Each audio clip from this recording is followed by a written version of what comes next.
Good evening. My name is Jay Rothman, and welcome to Real Men, Real Talk Live.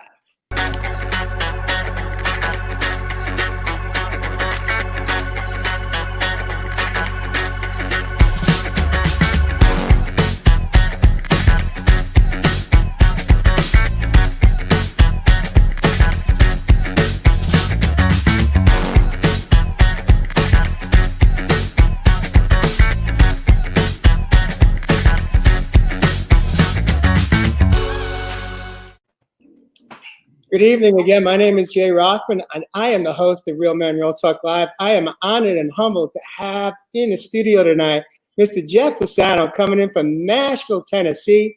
Josh Richer, my man, coming in from Santa Monica, California. Charles Maddox, Sir Charles, some refer to you as, coming in from the state of Florida, Tampa, the city. And Evis Heath, the man of the land from down under, coming in from what we call Australia. Welcome to the studio, gentlemen. Hey, thank you, Jay. Thank you, Jay. Thank you, Jay. Yeah, well, thanks, brothers. It's amazing. Another week has kind of slid by. And I tell you, it's been another week of opportunities for all of us to continue to explore how we want our life to look and how we want to feel and how we want to show up. And tonight's topic is one that I know is not just of interest to me. I know it's of interest to you and all of our listeners that are out there that are with us tonight. I want to just take a moment to invite you at any time.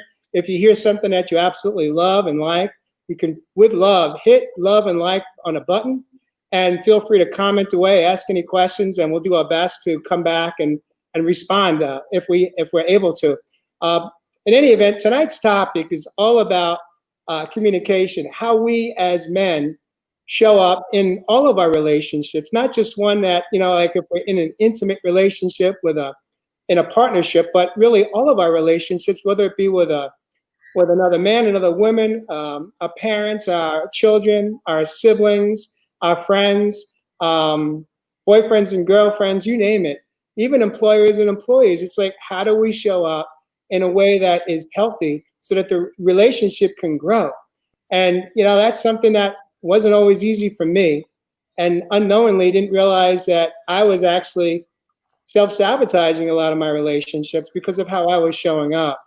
And what I didn't know until I was introduced to an idea by an author, Gary Chapman, he talks very much about the 5 love languages. And so what I'd like to do is really open the show up, invite Evis to jump in. I know you deep dived into the love languages, and invite you to open us up on this hot topic for not just us as men, but for women as well.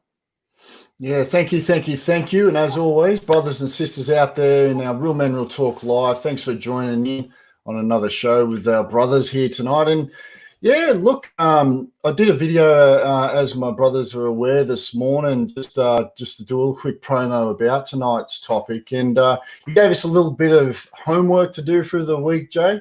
So I wanted to just digest and unpack a little bit of that, get ready for today's show. And the 5 love languages, man, it's pretty important, I found, because, although a lot of these languages we would very much be familiar with, we're probably not conscious to where these come in line with our lives, but also how they play out within our lives. And as we know, when we come into this world, mum, dad, they might groom us to play the safe mask in the world.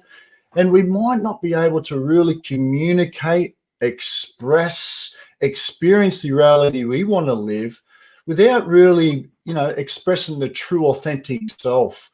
And we find ourselves communicating in a way that might serve others, that might be a safeguard, and really not being able to, like I said, express that true essence. So through the week, when I was digesting a little bit of Gary Chapman's book, it really sort of opened up a few things for me about communication and just exactly where we are as a collective about communication on the planet. Because as I said in this morning's video that I did live, man, you've got to have a look around, and most of the problems, most of the chaos, most of the disruption within the collective has come from miscommunication.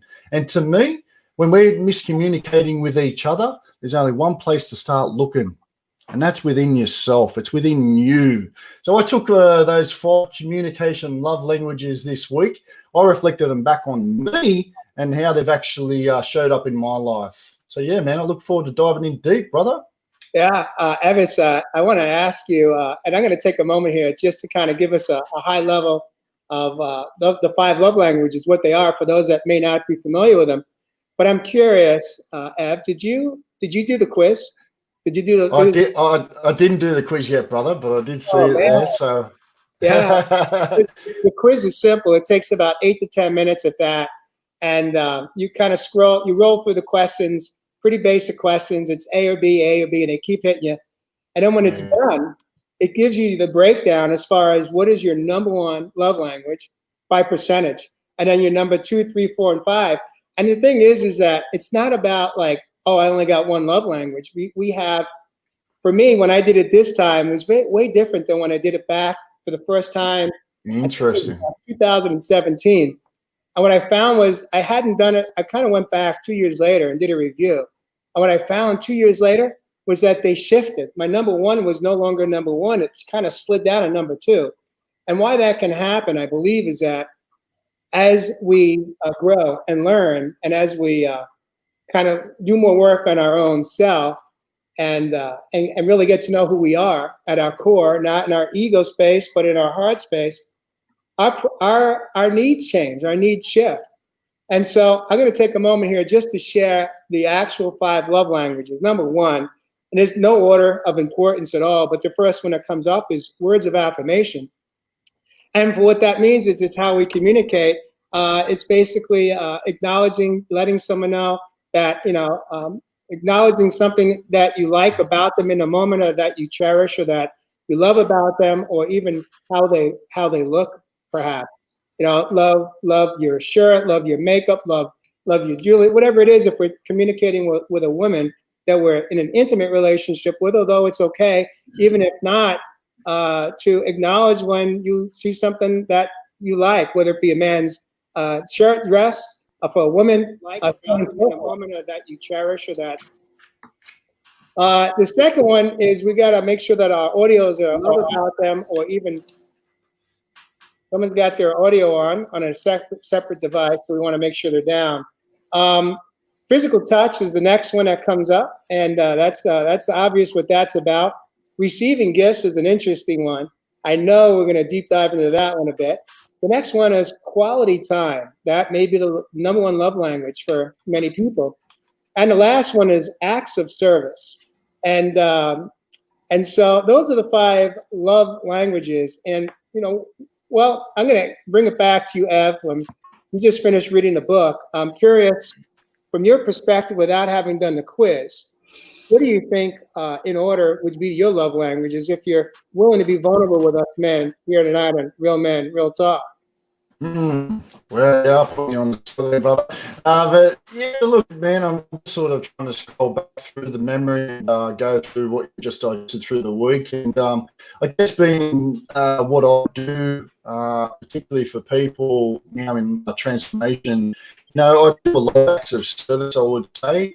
So I would definitely have to put that up at the top for me at this point in time. I tend to really put people first for me. Okay, hold on 1 sec, if you may. Your audio is coming in really bad right now. Maybe you can drop out and come back in. All right then. All right, we'll have you come back. Thank you. Well, moving right along. Who wants to jump in? What are you guys? What are you making of this love language talk we're having tonight? Charles, have you discovered what you are, or have you read the book? No, not so much, but I know what I like, and I know what I would like to say. Maybe that I wouldn't. It's almost a deal breaker in my love language. So I'm the type of person that, man, I'm a real giver.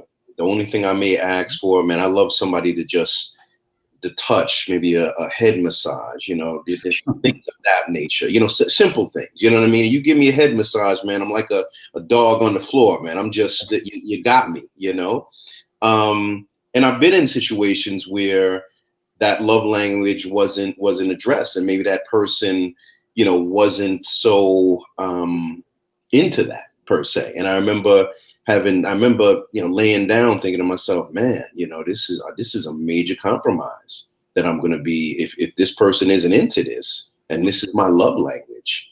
You know, this is, I don't want to be sitting here, man, in 3-4 years saying, man, you know, I gave that up, you know. So I don't know if that's, you know, what we're looking for. I want to really jump in on some of this stuff, man, and hit it.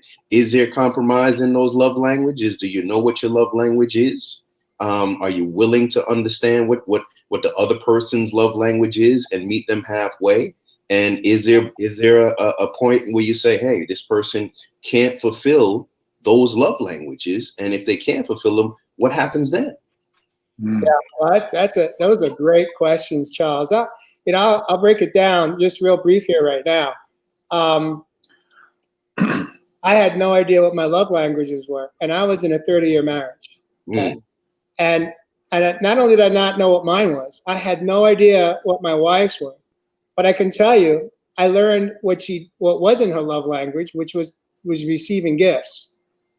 Because I found that for almost 10 years in the first part of our marriage, it was very rare. I would spend time like really struggling, like men do, trying to get the perfect gift, right? The gift that's gonna rock their world. And 8 out of 10 times, guess what happened, gentlemen? Fell flat. It fell flat. Yeah. And then I'd get hurt. I'd feel like I didn't do it right. She would get almost angry at me, like, one more time, you got a gift that is really for you, not for me. Why would you think I'd like that? And it would go sideways. And because what I didn't understand was that I don't believe today that receiving gifts was one of her top love languages. That's not what she needed from me. But that was how I showed up in a marriage to a large extent. It wasn't until I got into this relationship that I'm in now with Mary, who today is my fiance, that relatively early on in a relationship, we actually went on a date. And we sat there at this beautiful cafe somewhere in Southern Cal. It was either Laguna Beach or Newport Beach. And we basically just read the different love languages and just kind of started to dive into it. And we spent some time really looking at it and really assessing what our own love language is. Now, how that affects me today is that for example, if let's say acts of service is really important to her, then I have the ability to make sure that I'm putting in some effort in the relationship to do some acts of service for her. Or if quality time is, let's say, at the top of hers, and I got to make sure that I'm carving out time to spend with her.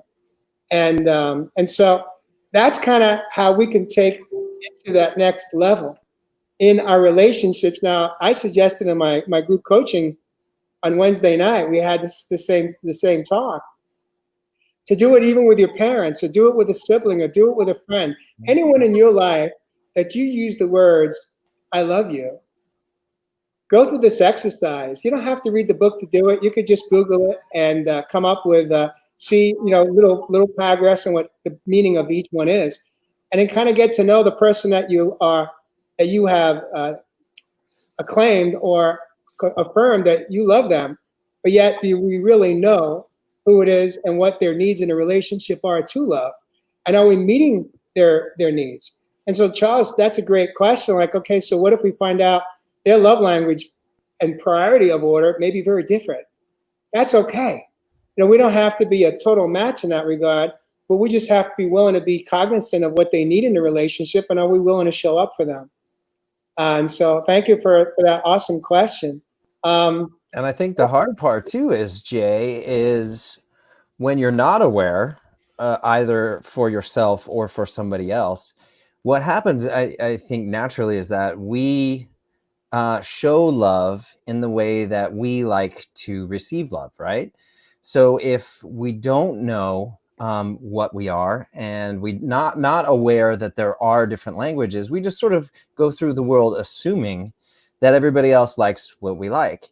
And so I did this myself in a long relationship where being unaware, I was showing love in the ways that I liked to receive love, and and like you said, they were falling flat, and vice versa. So you can go through whole relationships with people for decades and be showing love. I mean, like desperately, like expressing, just thinking that if you show more, they'll appreciate it or see it or like it, and it all just keeps falling flat. So basically you're missing each other the entire time. They're loving you the way that they like to be loved, and you're loving them the way that you like to be loved. And if those aren't the same, if you're not aware, then it just, it creates so many problems, huge. And I can absolutely say that relationship would have gone better had I been aware, but I wasn't, and neither was she. So awareness first is the first key, and I think that's what we're hoping to do with the show tonight. Is for some of the people who don't know, and we put the languages on our site, so realmenrealtalklive.com. If you go to the show links tab, you can read what all the languages are, and see, and we'll post the test for you there as well. But yeah, the first key is that awareness, because otherwise we're just missing each other the whole time in a relationship. Yeah, Jay, Evis, and Josh touched on three important things. Evis said we have to look at ourselves first and how we communicate. Jay mentioned needs of the other. And Josh says we're loving people the way we think we need to be loved. And all of that, it's so important to be aware of when communicating with another, you're not making it about you. You're not making it about you when you're communicating with another person. It's about looking at yourself first, looking at how you communicate with others. Am I communicating with love? Am I opening my heart? Am I taking into account another who's across from me, who I'm communicating with, their needs, asking them about their needs, not assuming that they know what I want to say. I'm not assuming that they think that I know what they want.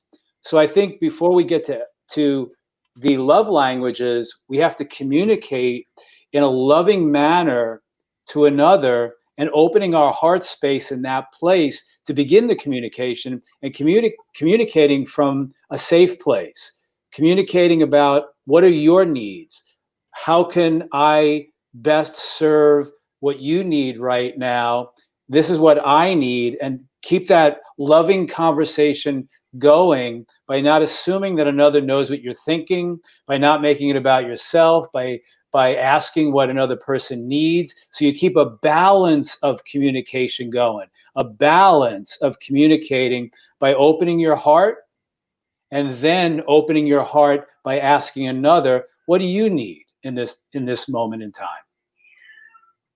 It's beautiful. Beautiful. Love that. Absolutely. And what if we don't know ourselves? What if we don't know what we need? I think a lot of, I don't know, or just maybe even a lot of people in general, we tend to put ourselves second, and we're so busy caring for others or doing things for others that we don't even take the time to stop and look inside and say, what is it that I need? And maybe even acknowledge that as a valid need. That's where we got to start. We like Evis opened up. We have to start with ourselves first to know what we need. And what Charles just said, what I need is this. This is, I know what I need.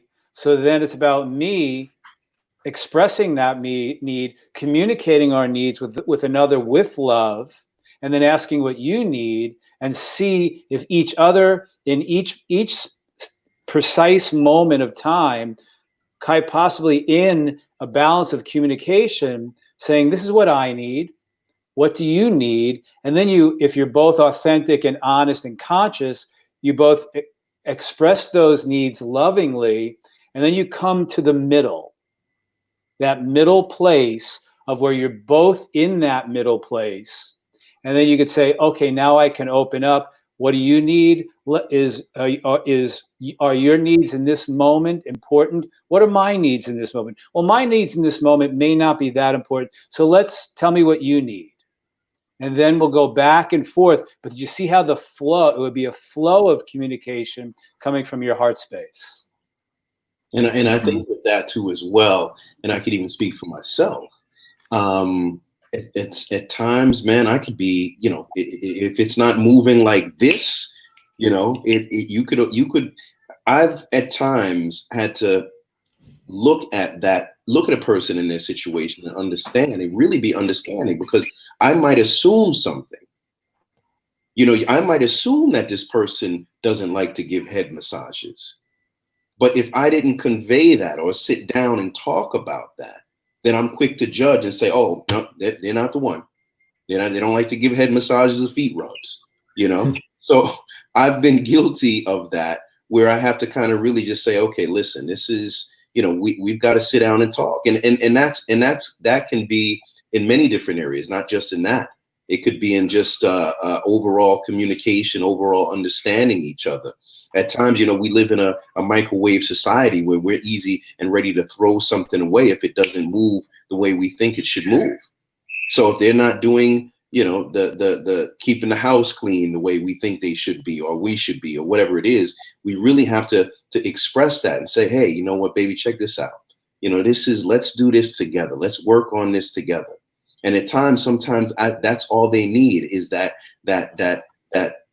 knowing that you are there to work with them, not tell them what they need, not express just what you need, but listen, we're going to do this, like Jay said, and you guys, we're going to do this together. We're going to meet each other halfway. Exactly.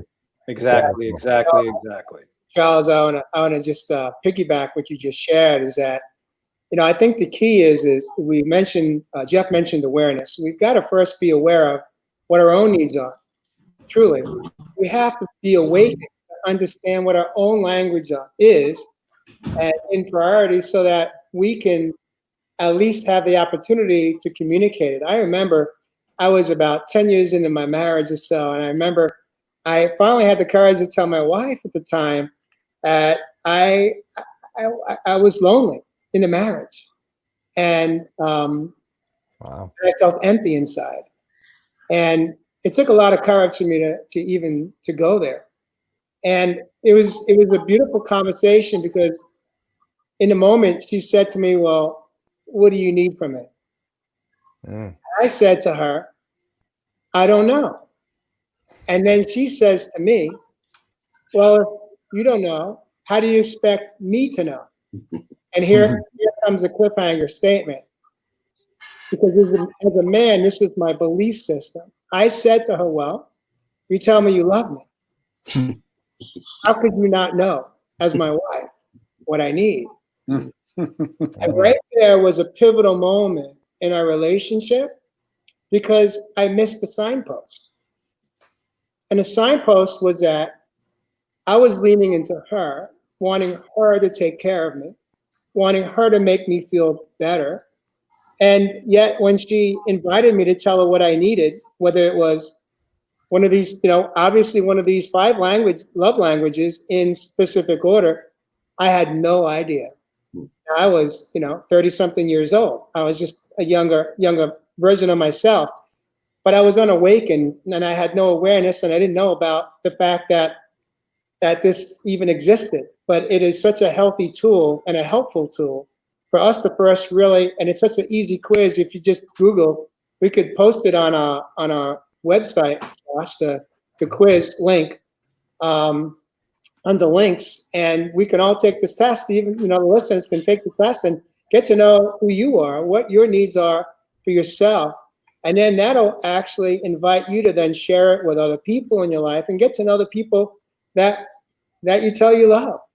And rather than just say the words you love, now you could show up in a much healthier way by being present for them and meeting them in a love zone and in the love language that they can relate to. That's truly who they are.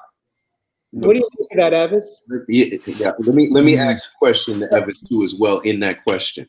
Is this an old person, or we're just older now? We finally figured this out. Can this be done in our 20s? Wow, Charles, man, you just read my language there, my love language. You know, sitting back and listening to this, my brothers, I'm even starting to think, are these old programs? Are these old, outdated programs? Why should we have to take a quiz? Why should we have to take a challenge? We're in a time where we're in flow. So we seem to take on a lot of this old programming. And to me, you know, we're looking at a time where not only the world's in trouble, marriages, relationships, all in trouble. I'm helping out brothers at the moment that are trying to get themselves back into some sort of shape, physically, mentally, emotionally, just to keep the marriage alive. And this is what I'm going to ask my brothers tonight and our brothers and sisters out there. Is it time to update the software? Is it time to update the hardware? Because we've moved from an old paradigm of believing that, you know, we must have the shiny wedding. You know, we must be the knight in shining armor to come and save and protect and provide for that princess.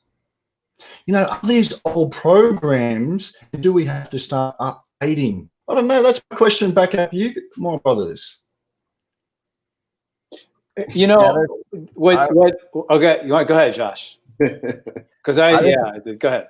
All right, I just want to jump in because Jay, you touched on it too, and it sparked this for me was that are we putting our happiness on our partner, our significant other, our, you know, are we putting that responsibility on them? I think is if we got to roll it way back and start to wake up in our relationships, are we putting all of that on them unfairly? Because as we've touched, what do you mean by that? Like, you know, if you're in a, explain that. So just like Jay said with his wife, it's like, you know, Jay, you are expecting her to know you and to fill that need, to fill that. It's like, you know, we have this hole in us, this need for love.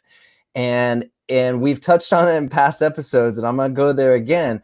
That's where self-love, learning to feel that ourselves, now takes away that need. So we've now removed the responsibility from others, that we're expecting them to give the love to us. So that's what I wanted to touch on. I wanted to roll it back even further and go, before we can even become aware of our love languages, are we expecting others to fill a void that we can give ourselves? Well, now I have something different to say. I love this topic. This is good. It's like just keeps on. That's what's great about this show, guys, because like I say every week, I learn so much from you guys. It goes back to, I mean, let's use Jay as an example. I was the same way. It was, you should know what I need. I might not know what I need, but you should know what I need in each and every moment without me even having to say what I need, even though I don't know what I need. And that comes back once again to what Evis just said, our programming, our conditioning, our childhood, mom and dad. We're still reaching out to mom should know exactly what, you know, the 5-year-old Jeff should need, and she does. So we have to go in again and start with ourselves and say and learn what we need. And I remember years ago when I first got into therapy 20 years ago, and I was the type of person that I would take care of everyone's needs. If I was in a relationship with a woman, it would be all about her needs. Because if I take care of your needs, then you're going to love me. And that was the way I thought I was supposed to be. And I was unconscious about that. So when I first got into therapy, 3rd, 4th, 5th session with Robert Baker, he looked at me and said, so Jeff, what do you need? I, in that moment, broke down and into tears, because nobody in my life up until that point, I was 40 years old, had ever asked me that question. And I had no answer for him. And it took that point, I went, Robert, I don't know what I need, but I want to learn how to find my needs. Deep. Beautiful, brother. Yeah. So even getting back to what is love, right? What is love? What is a relationship? You know, I think that at times that is also confusing to a lot of people, right? I think a lot of times, sometimes people, you know, they meet each other right away. They don't really get to know each other. They don't ask the questions that need to be asked. You know, there's a lot of people who don't even, you know, they don't know about your parents. They don't know about whether you're spiritual. They don't know about so many different things. So what is a relationship? That's why people are dating for like 2 weeks, man. They break up, then all of a sudden they got a new person that they're dating, and this is why it seems to take so long to figure this out. I don't know. Great point, brother. I think that's a whole other show. Right. And like you say, Charles, you know, what is love? I mean, at the end of the day, we've talked in many shows about emotions, and as you know, Real Men Will Talk Live, we're happy to open up about these emotions now. And you start to see, when you understand what emotions are, we are actually trying to look for that other beloved to come into our life that match or align with our emotional addiction to those particular emotions.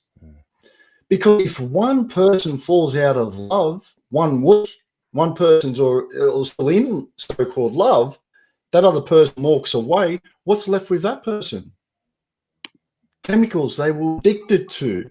So this is what I'm talking about with emotional intelligence. When we start to understand what some of these emotions are, what some of these feelings that we've been hidden away, and some of this programming that lies deep, like Jeff said, in our unconscious, subconscious, and childhood wounding, we can start finding that deeper aspect of us and who we are to align with the true love of our life. And that love, it's not going to be based on any conditions. It's unconditional, it's based on connection, and it's based on creation and expansion. Yeah. Go on, Jeff. Well, I think it comes down to looking at, there's two things that pop into my head, and what Charles says, there's a difference between love and quote unquote, the illusion of romantic love and being in love. That's all, you know, that's all.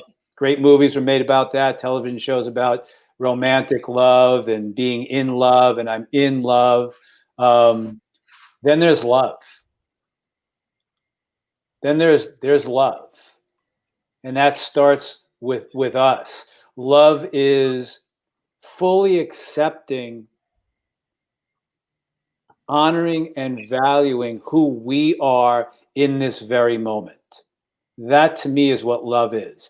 And when we can fully accept and honor and love and value who we are, where we are, why we are, and how we are in this very moment ourselves, then we can do that with another.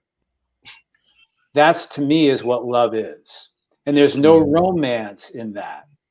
It's like Jay said, I'm trying to find the perfect gift for my wife, because and that's not what love is. Love is full acceptance of self, and love is full acceptance of another exactly where they are. And that's when the connection comes in. Amen. Quick question. Amen. So Jay, when you were in that, because we've all been in that. Yeah. Were you were obviously in love, right? Well, you know, that's a great question. I love my wife, but what I know today is that I didn't love myself. Okay. And so the type of love that I had for her, it was complicated. You know, in Facebook, when it gives you the option to put it, are you in a relationship, and people post it's complicated. I love my wife. You know, I love my wife. Yeah. I loved my wife to my best ability with what I knew, Yeah.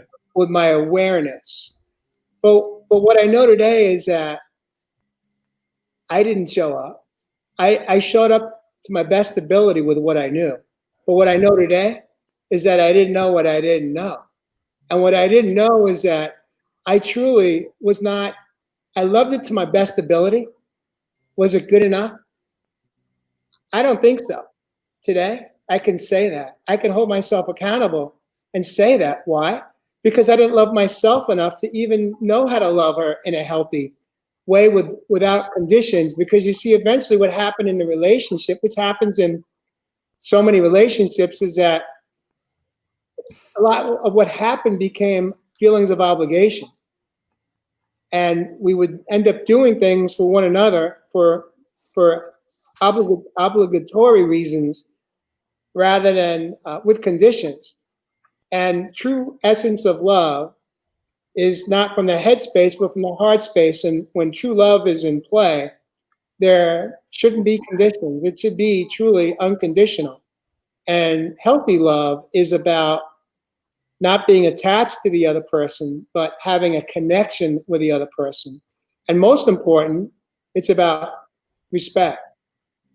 And when you're keeping a scorecard and you get that scorecard going and you get into one more, conversation that goes sideways because she's not understanding what you said, and then you're not understanding what she said, and then you get defensive. Does this sound familiar? We've all been there in relationships. Eventually what happens is we pull out the list of all the past infractions in the relationship, and we start recalling 3 or 4 things that happened 2 years ago, 5 years ago, maybe just only 3 months ago. But they come right back to the surface. Why is that? It's because in relationships, what we tend to do is we think compromise is the answer. And when we compromise, we want to resolve the disagreement or the fight because we don't like how it's making us all feel. So we resolve it. But there's a big difference between resolving a disagreement and dissolving a disagreement. And the difference, in my opinion, is when you dissolve it, you're dissolving it because there's a mutual respect for one another. And you go to yourself, you know what? I love her more. It's more important to her to say okay than it is for me to be right. Now, Jay, hold on. I had a couple of questions. You went off on just one. All right. So to add to that, so if you, and once again, I'm saying it to everybody because we've all probably been there. If you, it didn't seem like you were ready for that, even though it was love. You weren't ready. So how did you get to that space, or both of you, where we weren't ready? How did we get to the space that we weren't ready? Can you? Yeah, because you had love, but you didn't have that. Yeah. Well, unfortunately, we spent 30 years together, and eventually there was so much wounding in the relationship. There was so much pain. Now, of course, there were good memories, and we have 3 beautiful sons together. But as a couple, as an intimate couple, there was so much hurt and pain, and eventually lack of trust, lack of respect for each other. And eventually, I walked out of the marriage because it was do or die. My body couldn't take it anymore. My body was impacted by the stress at home in the relationship. And so my awakening came when I was in a hospital, and I knew that if I went home, I was going to die. It was just less than a year I had to live. And so how it changed for me, Charles, is that when I hit my rock bottom and I realized that every aspect of myself was wounded and damaged, and if I didn't change me, if I didn't look in the mirror and really break it down for myself and figure out how to heal me, all parts of myself, mind, body, and soul, I had no shot at living. So I was that desperate to live. And you see, that's for me what it came down to, Charles. For other people, they may go through multiple relationships, multiple marriages, and never get there. They may never make it to that understanding that that what we lack in our lives is truly, we don't know who we are. We don't know what our own needs, and then we lean into someone to make us feel better. So hopefully that answers your question. I throw that out to Jeff and Josh too, and Evans. Just a quick one, because you've probably all been in that same situation. How did we get there? How did you get there? I think before I was on my path of self-mastery, self-discovery, it was just little Jeff looking for mommy. That's what it is. Most people are out there who are looking for mom. Most men are looking for the mom they never had. Mom never was conscious or aware of how to take care of the 5-year-old, the 7-year-old's needs. So most men are looking for the mom they never had through their wounding. And that's the constant search, because it's an unconscious search. And then each relationship you get into, that woman might begin the relationship of being mom, and all of a sudden realize that that's a person, and then they're not being mom after that. And then that's when the relationship starts to fall apart. That's when it's a non-negotiable thing. That's when the power struggle comes in, and that's where the anger comes in, because when you're in that unconscious state and you're in that childhood state, that program state, the little boy state that's looking for mommy, and that woman who's across from you that you're having the relationship with is not mommy, but just another person who has their own set of shame and guilt and judgment and all that good stuff, and their wounding, and you're trying to get that person to be mom. That is what most men and most people, women could be looking for dad, the dad that they never had.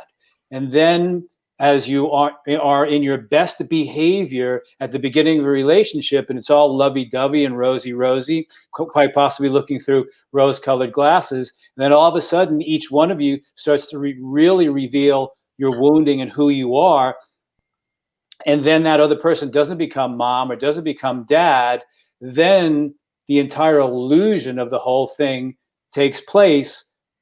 Because you're unconscious and you don't know what's going on, boom, it just dies. That's where you can begin to learn. Beautiful, beautiful, Jeff. Yeah, 100%, man. I'll piggyback on that, brother. And I guess my previous relationship that I separated 2 years ago was probably based on a little bit of that codependency that you talk about. When you don't see mummy not being there to help you unconsciously, then yeah, I guess some of those things can come to the surface. And like I said at the start, we start playing out old programs based on childhood wounding. And Jay, you hit it on the head, like we miss out on that ability to be able to find that unconditional based partnership, as opposed to that relationship that we might have been needy or codependent of from the beloved. Yeah, for me, all of my failed before my awakening, all of my failed relationships were from lack, were from my lack, and I was putting that on the other person, expecting, you enter into what you think is this agreement where you're like, you're going to give me what I can't give myself, and of course, we don't know that that's what's actually happening, but when they start to break the agreement, that's when the anger and the resentment, and you're like, no, this was your deal. This was the role you're supposed to play, and you're not playing that role.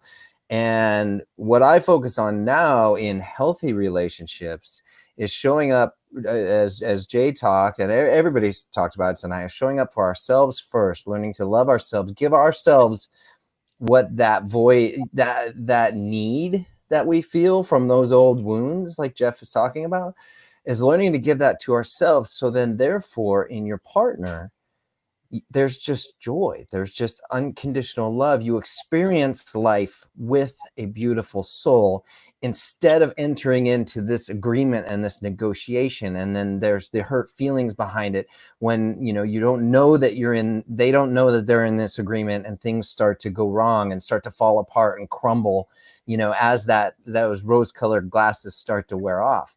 And so a healthy relationship is cleaning up your side of the street first, being aware, loving yourself, giving yourself what, you know, filling that hole, that void of those past traumas and that past hurt yourself. And then you can enter into a relationship where you're just experiencing life with a wonderful person that you love and enjoy. And that's true unconditional love. There's no conditions there. You're not expecting something. It's just an experience with a beautiful soul. If we get back to communication, and looking at, if we're looking at it through our wounds or our programming, the programming of, or the wounds of the 7-year-old, the 10-year-old, that 7-year-old, 10-year-old has no clue how to communicate. Yeah. So when we're in that place, that 7 and 10-year-old doesn't have no idea how to communicate. They have no idea how to communicate, and that's where it's time to begin the growing up process of moving into learning yourself and looking at past relationships and learning how to communicate with yourself much better. Beautiful. Hope that answers it, Charles. We've all been there, though. Yeah, definitely. Asleep at the wheel and just caught in need and lack, you know? Hey, Charles, my biggest thing was you should know what I need. That's what I shouldn't have to tell you. You should know by some, you know, fifth dimensional telepathy that what I need is, but wait a second, I don't even know that. You should be, you know, I was there. I was there. You should, Yeah. you know. So was I, Jeff, as I shared. I think she said to me, I'm not a mind reader.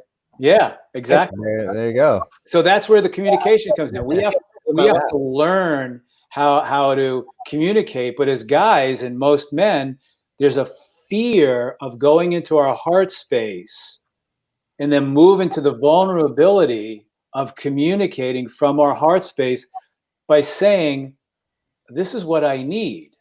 I guarantee you, if you pulled 25 guys out there, they'd be frightened. Tell them what I need. I have a question for you on that, Jeff. Okay, so let's explore this. Why are we afraid? Exactly. What are we afraid? Is it rejection? Is it that we're not strong? We're weak. Guys are weak if they go into their heart and say, as Charles just said, I like my head rubbed. I mean, it's as simple as that, but that could be very important to Charles. Exactly. I love my neck and my head massaged. That's really important to me. And irregardless of the woman or the person Charles is saying that to, if that person could say, oh, that's what Charles likes, that's what Charles needs, and I really dig Charles, but to be as vulnerable to say, you know, what I need is this. Well, is it because we don't think that's important enough? Like, do we think, are we afraid that expressing that sounds silly or sounds like, are we afraid that we're not worthy of wanting a head rub? I mean, is it as simple as that? Where's this fear coming from? I guess that's what I'm curious about. And I think it's all that, Josh. I think it's all of it. 100%, All of it. 100%. It's whatever fears or feelings are coming up. If I open my heart and tell a person that I'm feeling this and what I need right now, the conditioning was, well, you're a guy and that's weak. You shouldn't have any needs. You should be the one providing. You should be the strong one. You should be the tough one. So I think, Josh, it's all of it. It's all of what you just said. Is just so much in there that comes up in guys. And I know with me, it's for me, it's feeling vulnerable.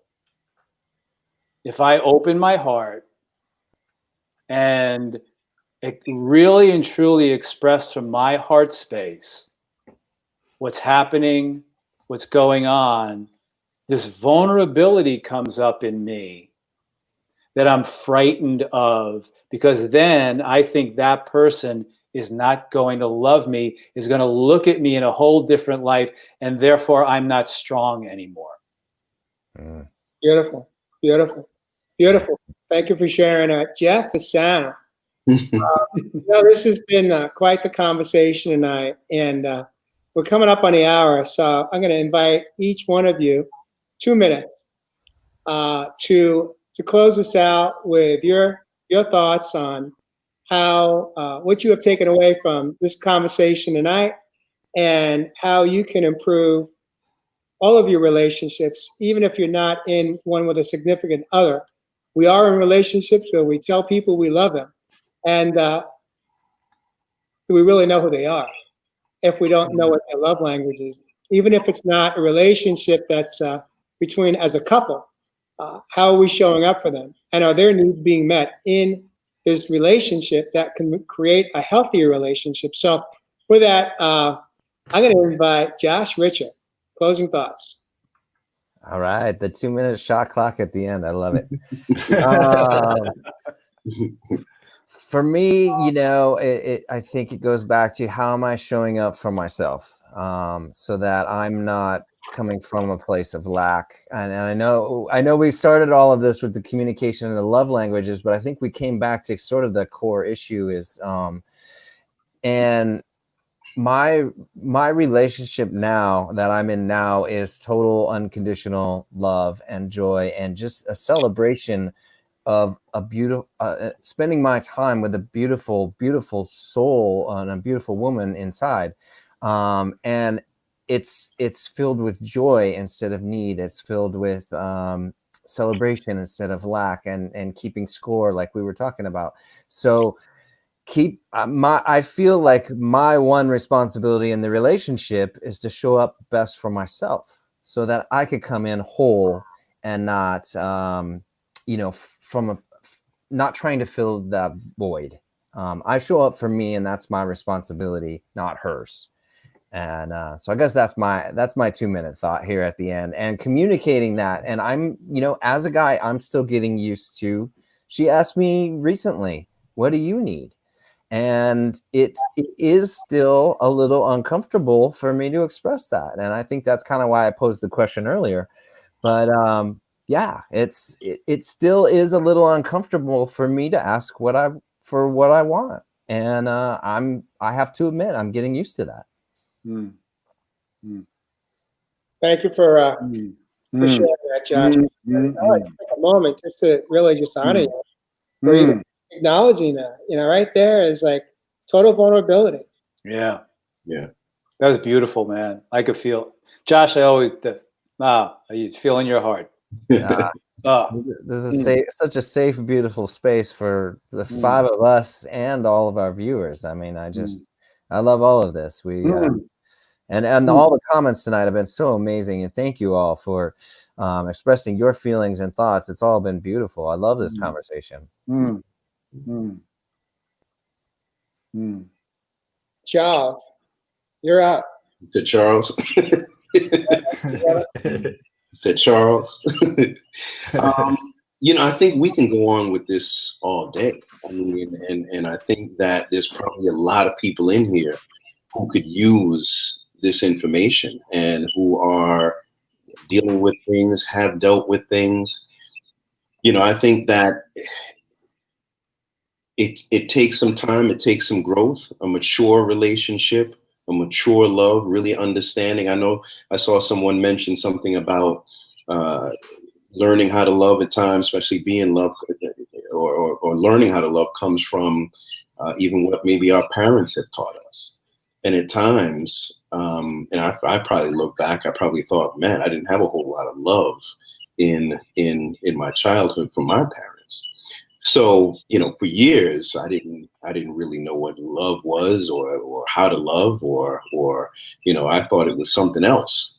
So it does take time to be able to nurture that and understand who you are. I think at the end of the day, you have to fully understand who you are, what you are, and what you bring, and then find someone that complements that same thing, and then work toward, because nobody's perfect. So we're going to have to work toward, you know, understanding, fixing, nurturing, growing, pulling, fighting at times, you know what I'm saying? But knowing that, you know, we will understand each other's love languages per se, and I'll get those head massages. Love it. Well, at least you know what you need, man. Yeah, man. Hey, I got news to you, Jeff. Probably a couple of million people will know what Yeah. Charles is right now. So he's put it out in the universe, and now, you know, he could manifest it. Really, I'm sure somebody's going to comment in there. Charles is going to say, "Hey, man, I'll give you a head massage anytime." Well, Jeff Fasano, you're up. You got 2 minutes, my friend. I want to get back to the original part of the reason why we did this show is communicate and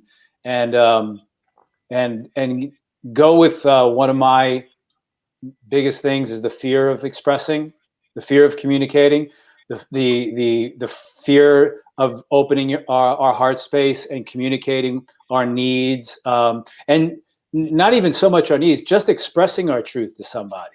Let's take needs out of it. Opening up in the moment and expressing our truth to somebody from our heart space, and knowing that the strength within us is creating a boundary to do that, and looking at all the guys out there and anybody out there, just saying, if when you're ready to express your truth, when you know and deep inside of you that something's coming up that you need to express to somebody, whether it's your lover, your mother, your father, anybody out there in any relationship you're in, when you know deep in your heart space that you're ready right in this moment, that I need to express something and communicate something to somebody, what comes up inside of you in that moment? Are you ready to do it? Is there a fear that comes up about communicating and expressing to somebody through your heart space what you need to speak in that moment and speak your truth in that moment? Because within me, I still have that bit of fear about opening up and expressing with love without putting the other in a defensive position to say, this is what's coming up within me. I need to express something to you with my truth. Can you open yourself up to hear what I need to express to you? See if there's a fear when it comes to that, and maybe use that tool the next time you need to express your truth to somebody. Beautiful, beautiful. Thank you for sharing that, Jeff. I want to just comment on Caribbean. A comment here says, I wish God would stop sending me broken men from bad divorced childhoods. And, you know, I understand what you said, and I hear you. I would invite you to look at this moment as an opportunity for growth. This moment for yourself is about, there's a lesson why you keep attracting men like this. And it's not about the men, and it's not about God putting them in your life. It's about the attraction that you have to a man and men like this. And so it's not about what they have or haven't done, and it's not about what God keeps providing to you other than the lesson. There's something that's being put in front of you from God so that you could learn, so that you could break the cycle, you could break the chain of these toxic, unhealthy relationships that you find empty, if I can paraphrase you. And so I hope you can receive with love that what I just shared with you is not just for you, but it's for me, it's for Evis, it's for Charles, it's for Josh, it's for Jeff, and every other man and woman that have struggled and been challenged and suffered in painful relationships. It never is about them. All those years, I blame my ex-wife for what I lacked in my life. And truly, it had nothing to do with her. It all went back to my younger years and me not knowing how to get my own needs met. And so, so thank you so much for having the courage, Caribbean, and for sharing that and giving me permission to put it up on screen. Hey, Jay, real quick, can I ask Caribbean lady, which I know her very well, sweethearted person. We've got Jeff, Josh, Jay, Evis, all of them do life coaching, and I'm sure Caribbean lady, reach out to any one of them, because I'd love for one of you guys to kind of, you know, even just a few minutes explore that, because I think that she needs a little bit, you know. Yeah, we all do.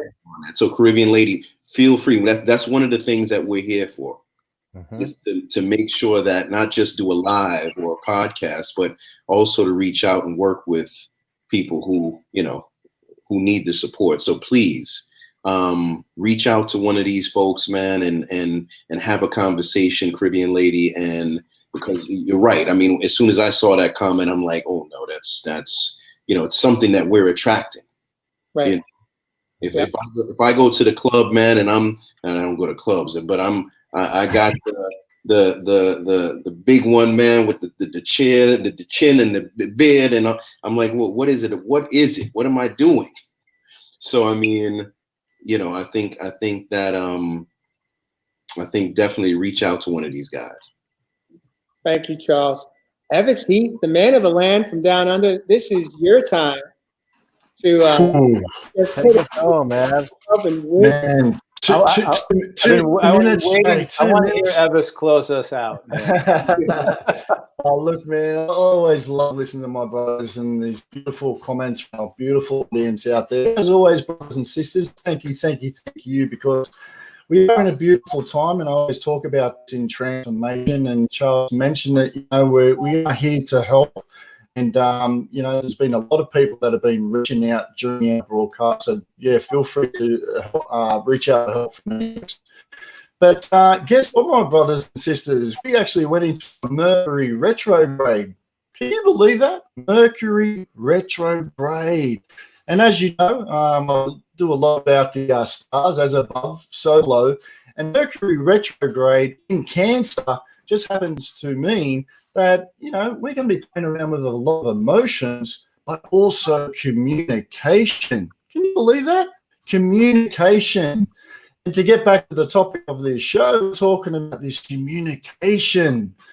So my thing tonight, I'm going to ask you, have we now come to a crutch where we need to start reprogramming old belief systems, old programs, old ways of life?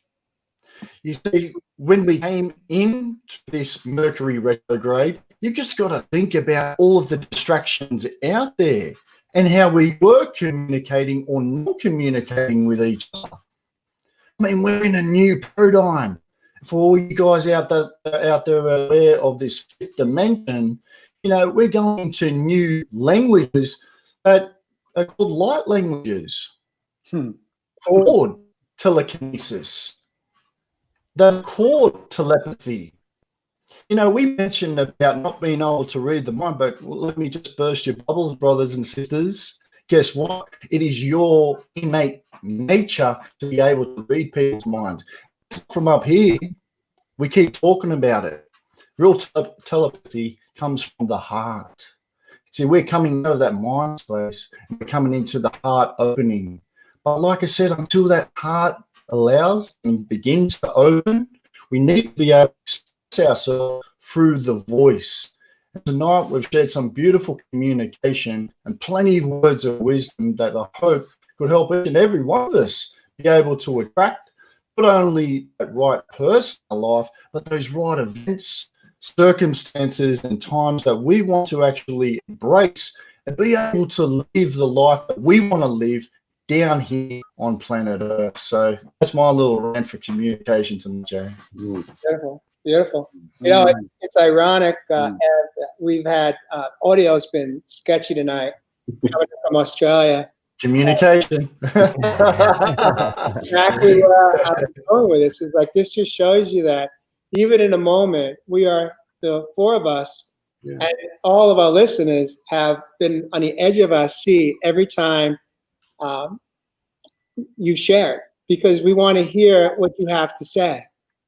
But yet there's this barrier, there's something there, this energy force that's been blocking you from being able to express and us be able to hear it and understand the words. You know, it's interesting. We talk about, you've heard the book, Men Are From Mars, Women Are From Venus. And with that book, I'll break that down for you real quick. That book is real simple. It's about, we speak the same words, but a totally different language. And I'm going to leave this thought with you. I remember it's been some time, but there was a moment where I had taken a couple of days vacation. This is when I was back in corporate America. And about a week and a half later, at the time, my wife said to me, "Don't you have any vacation time coming in?"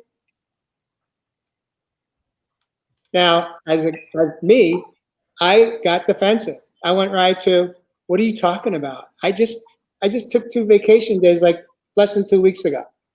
Don't you remember?" And right there, the flames were lit, and we went off the rails over that.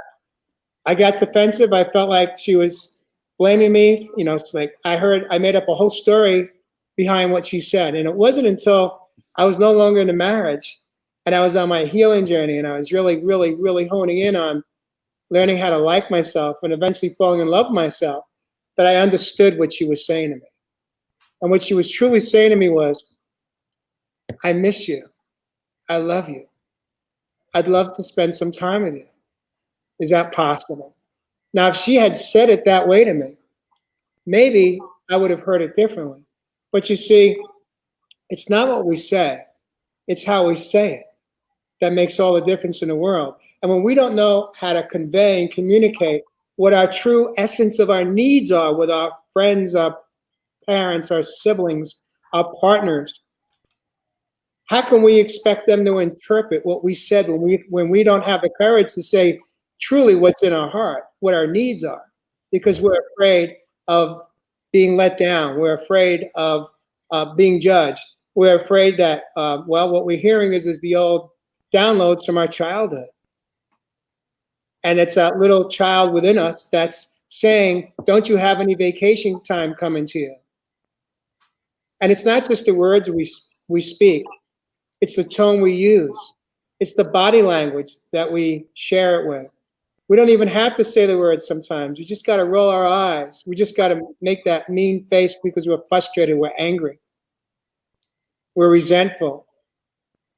And there we go, one more time. And so here's my closing thoughts for this evening's show. I love this show. I love you guys.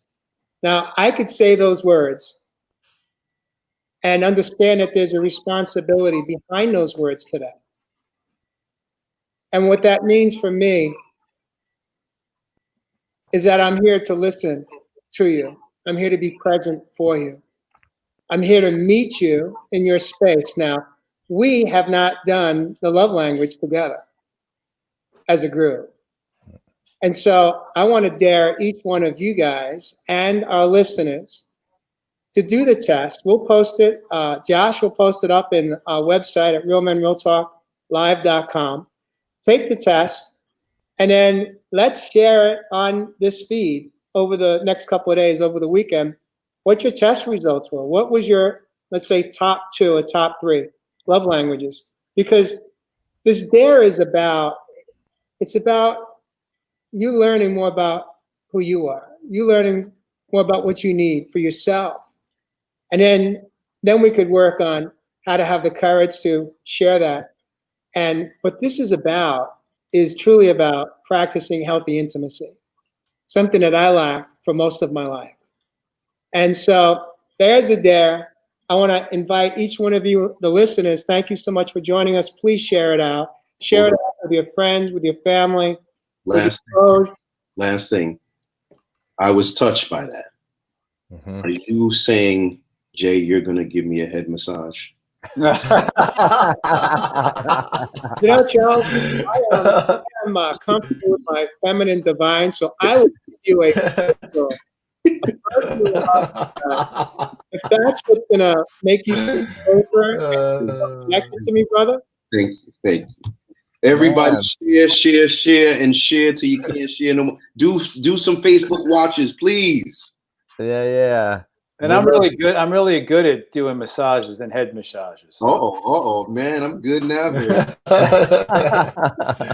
Well, you know what, Charles? I will promise you this, is that if you're comfortable with it, when we are in production for cable TV, we're all together, physically together, I guarantee you one of us will give you a massage. There you go.